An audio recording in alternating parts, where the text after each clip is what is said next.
Hello అందరికీ ఎలా ఉన్నారు? Welcome back to my channel. I'm back with another informative video. ఈ వీడియో యూకేలో ఎవరైతే చదువుకోవాలనుకుంటున్నారో దాని తర్వాత యూకేలోనే సెటిల్ అవ్వాలి అని అనుకునే వాళ్ళందరికీ ఈ వీడియో చాలా హెల్ప్ అవుతుంది. సో ఈ వీడియో లాస్ట్ వరకు చూడండి, అస్సలు మిస్ అవ్వద్దు. అండ్ ఆల్సో మీరు కనుక నా ఛానల్కి ఆల్రెడీ సబ్స్క్రైబ్ చేసుకోకపోతే డూ సబ్స్క్రైబ్ రైట్ అవే. మీకు చాలా చాలా ఇన్ఫర్మేటివ్ కాంటెంట్ వస్తూనే ఉంటుంది నా ఛానల్లో.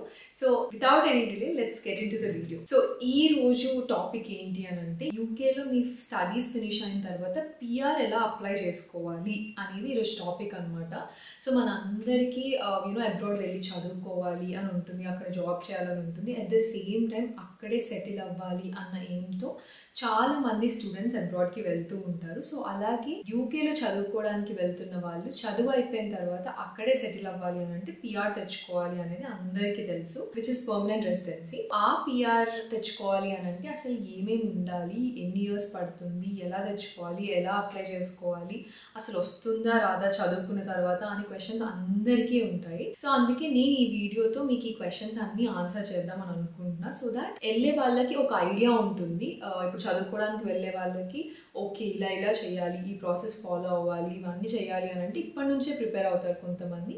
ఆర్ ఇప్పుడు మీరు ఆల్రెడీ యూకేలో ఉండి మీ స్టడీస్ అబౌట్ టు ఫినిష్ అవుతే ఈ వీడియో కూడా మీకు హెల్ప్ అవుతుంది. ఎందుకంటే మీకు నెక్స్ట్ స్టెప్ పిఆర్ కాబట్టి అది ఎలా అప్లై చేసుకోవాలి ఏంటి అనేది ఒక క్లారిటీ వచ్చేస్తుంది అనమాట. ఫస్ట్ అయితే ఇప్పుడు present according to various reports almost 6 lakhs international students UK యూనివర్సిటీస్లో చదువుకుంటున్నారు. సో ఆల్మోస్ట్ అందరూ 6 lakhs అక్కడ పిఆర్ తెచ్చుకోవాలని అనుకోకపోవచ్చు, బట్ మెజారిటీ పీపుల్కి అక్కడ పిఆర్ అనేది చాలా అవసరం అండ్ చాలా ఒక డ్రీమ్తో ఉంటారు పిఆర్ తెచ్చుకోవాలి అని. వాళ్ళందరి కోసం అయితే ఇప్పుడు ఈ వీడియో. సో ఫస్ట్ అయితే ఇప్పుడు చదువుకోవడానికి వెళ్తున్న వాళ్ళందరూ చదువు అయిపోయిన తర్వాత PSW అని 2 years ఎక్స్ట్రా వర్క్ చేసుకునే స్కోప్ అనేది యూకే గవర్నమెంట్ ఇప్పుడు ఇస్తుంది, which is PSW. So once ఆ PSW 2 years ఏదైతే ఉందో అది ఫినిష్ చేసిన తర్వాత మీ దగ్గర ఖచ్చితంగా Tier 2 వీసా అనేది ఉండాలన్నమాట. Tier 2 వీసా అని అంటే బేసికలీ ఎంప్లాయీ వీసా. మీ స్టూడెంట్ వీసా మీద వెళ్తారు కదా, అది మీరు ఎంప్లాయీ వీసాకి కన్వర్ట్ చేసుకోవాలి, విచ్ ఇస్ Tier 2. సో ఈ Tier 2 వీసా ఎవరికి వస్తుంది అని అంటే మిమ్మల్ని ఒక ఎంప్లాయర్ స్పాన్సర్ చేయాలన్నమాట. అండ్ మీ శాలరీ 25,600 pounds కానీ 10.10 pounds per hour కానీ విచ్ ఎవర్ ఇస్ హైయర్ ఉండాలన్నమాట. ఈ శాలరీ ఉండి ఎంప్లాయర్ స్పాన్సర్ చేస్తే దెన్ మీరు Tier 2 వీసాకి అప్లై చేసుకోగలరు. వన్స్ మీకు Tier 2 వీసా వచ్చేసింది అంటే మాత్రం that is your first step అనమాట పిఆర్కి ఎలిజిబుల్ అవ్వడానికి. సో ఇప్పుడు కనుక మీరు PSW ఎండింగ్కి వచ్చేస్తుంది అని అంటే మీరు ఫస్ట్ చేయాల్సింది ఒక ఎంప్లాయర్ని వెతుక్కోవడం, అంటే ఒక జాబ్ వెతుక్కోవడం, విచ్ ఇస్ లైక్ శాలరీ కొంచెం 25,000 above pounds ఉండాలన్నమాట per annum, or 10.10 pounds per hour ఏదైతే హైయర్ ఉంటుందో అలాంటి జాబ్ని మీరు చూస్ చేసుకొని అండ్ వాళ్ళు మిమ్మల్ని స్పాన్సర్ చేయాలి. జస్ట్ జాబ్ ఉంటే సరిపోదు, వాళ్ళు స్పాన్సర్షిప్ లెటర్ ఇస్తేనే you will be able to apply for Tier 2 visa. ఆ Tier 2 వీసా ఉంటేనే you will be eligible for PR. So ఇదే కాకుండా ఇంకొన్ని రూల్స్ ఉన్నాయన్నమాట. అవి ఏంటి అని అంటే you should be 18 years of age and above, and మీరు 5 years యూకేలో ఉండాలన్నమాట. మీ స్టడీస్ నుంచి మీరు అప్లై చేసే టైం వరకు 5 years అయ్యి ఉండాలి, అప్పుడైతేనే you will be eligible for PR. And ఇలాగే ఇంకా కొన్ని ఉన్నాయి, ఇక్కడ నేను లిస్ట్ చేస్తున్నాను. సో ఇవన్నీ ఉండాలన్నమాట. సో ఇవన్నీ ఉండాలి, లైక్ మీరు ఇంగ్లీష్ టెస్ట్ రాసి ఉండాలి, స్పాన్సర్షిప్ లెటర్ ఉండాలి, ఆక్యుపేషన్ డీటెయిల్స్ ఉండాలి, ఆక్యుపేషన్ కోడ్ ఉండాలి, మీ సాలరీ డీటెయిల్స్ ఉండాలి, అండ్ మీరు లైఫ్ ఇన్ యూకే అని ఒక టెస్ట్ ఉంటుంది అనమాట, అది పాస్ అవ్వాలి. సో ఇలా వేరియస్ ఉంటాయి అనమాట. ఇవన్నీ మీరు కనుక ఫుల్ఫిల్ చేస్తే then you can put an application for PR.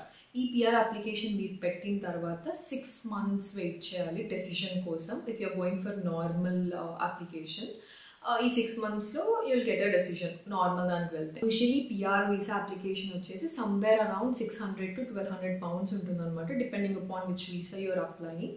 And also health surcharge ఉంటుంది, అరౌండ్ 620 pounds per year అలా ఉంటుంది హెల్త్ సర్చార్జ్. అండ్ నెక్స్ట్ వచ్చేసి కొన్ని ఫండ్స్ చూపించుకోవాలి, సేమ్ లైక్ స్టూడెంట్ వీసాకి ఎలా అయితే మనం ఫండ్స్ చూపించుకుంటామో ఇక్కడ కూడా కాస్ట్ ఆఫ్ లివింగ్కి కొన్ని సర్కమ్స్టాన్సెస్లో కాస్ట్ ఆఫ్ లివింగ్ కూడా చూపించమని అడుగుతారు. సో అలా మనం అరౌండ్ 1,270 pounds per year అలా సమ్ టైమ్స్ ఆ ఫండ్స్ అనేది చూపించాల్సి ఉంటుంది. ఈ 3 ఉంటాయి అనమాట మీరు ఒకవేళ పిఆర్ అప్లికేషన్ వేస్తే. అండ్ ఒకవేళ మీరు 6 months నేను వెయిట్ చేయలేను, నాకు అంత టైం లేదు అని అనుకుంటే మనకి priority service and super priority service కూడా ఉంటుంది. సేమ్ లైక్ స్టూడెంట్ వీసాకి ఇక్కడ మనం ఎలా అయితే VFSలో ప్రయారిటీ సూపర్ ప్రయారిటీకి ఎక్స్ట్రా మనీ కట్టి తొందరగా తెచ్చుకుంటామో డెసిషన్, అలాగే అనమాట.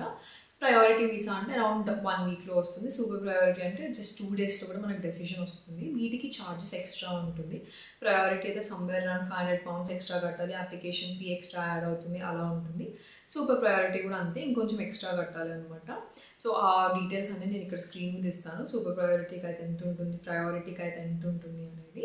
సో బేసికల్గా మీకు ఇప్పుడు ఒక క్లారిఫికేషన్ వచ్చి ఉండొచ్చు. అంటే మీరు ఫస్ట్ PSW తర్వాత మీరు చేయాల్సింది ఏంటి అని అంటే ఒక జాబ్ వెతుక్కొని 25,000 అబౌవ్ సాలరీ ఉండాలి. ఆ ఎంప్లాయర్ మిమ్మల్ని స్పాన్సర్ చేస్తూ ఉండాలి. వన్స్ మీకు ఆ స్పాన్సర్షిప్ వచ్చిన తర్వాత మీరు Tier 2 వీసాకి అప్లై చేసుకోవాలి. సో వన్స్ మీకు Tier 2 వీసా వచ్చిన తర్వాత మీరు అప్పటి వరకు మీరు ఒకవేళ 5 years యూకేలో లేకపోతే 5 years అయ్యేంత వరకు మీరు అక్కడ జాబ్ చేస్తూ ఉండాలి. జాబ్ చేసిన తర్వాత వన్స్ 5 years టచ్ అయిన తర్వాత మీరు కనుక నేను ఇందాక చెప్పిన రిక్వైర్మెంట్స్ని ఫుల్ఫిల్ చేస్తూ ఉంటే మీరు UKVRకి అప్లికేషన్ పెట్టొచ్చు. అప్లికేషన్ ఫీ అదంతా కూడా చెప్పాను కదా. దాని తర్వాత ప్రయారిటీ సూపర్ ప్రయారిటీ ఇలా అన్నీ ఉంటాయి. మీ సర్కమ్స్టాన్సెస్ బట్టి మీకు నచ్చింది అప్లై చేసుకోండి. సో ఇంతే. నెక్స్ట్ వీడియోలో అసలు ఎలా అంటే ఏ వెబ్సైట్కి వెళ్ళి అప్లై చేయాలి, ఎలా అప్లై చేయాలి కూడా మీకు కావాలి అని అంటే కింద కామెంట్ చేయండి. నేను పక్కా దాని గురించి కూడా డీటెయిల్గా చేస్తాను. అండ్ ఆల్సో ఇంకా ఏమైనా డౌట్స్ ఉన్నాయా PR గురించి అనేది కూడా కింద కామెంట్ చేయండి. అండ్ ఎవరైతే రీసెంట్గా PRకి అప్లై చేశారో వాళ్ళ ఎక్స్పీరియన్స్ కూడా కింద కామెంట్ చేయండి. ఎలా అనిపించింది, ఏమేమి కొత్త రూల్స్ వచ్చాయి, ఇవన్నీ. అంతే ఈరోజు వీడియో అయితే. ఈ వీడియో డెఫినెట్గా అందరికీ హెల్ప్ఫుల్ అవుతుంది. అందరూ యూకేలో సెటిల్ అవ్వడానికి PR ఆపర్చునిటీ అనేది యూటిలైజ్ చేసుకోవాలని ఐఎమ్ యాక్చువల్లీ హోపింగ్. అండ్ మీరు కనుక యూకేలో చదువుకోవాలి అని అనుకుంటే దెన్ సెప్టెంబర్ ఎంట్రీకి ఈజ్ ఆల్మోస్ట్ డన్. సో ఇంకా కొన్ని కాలేజెస్ మాత్రమే ఉన్నాయి. సో ఫాస్ట్గా అప్లై చేసుకోండి అండ్ తొందరగా యూకేలో వెళ్ళి మీ డ్రీమ్ని ఫుల్ఫిల్ చేసుకోండి. That's it. I'll be back with more videos. Bye everyone.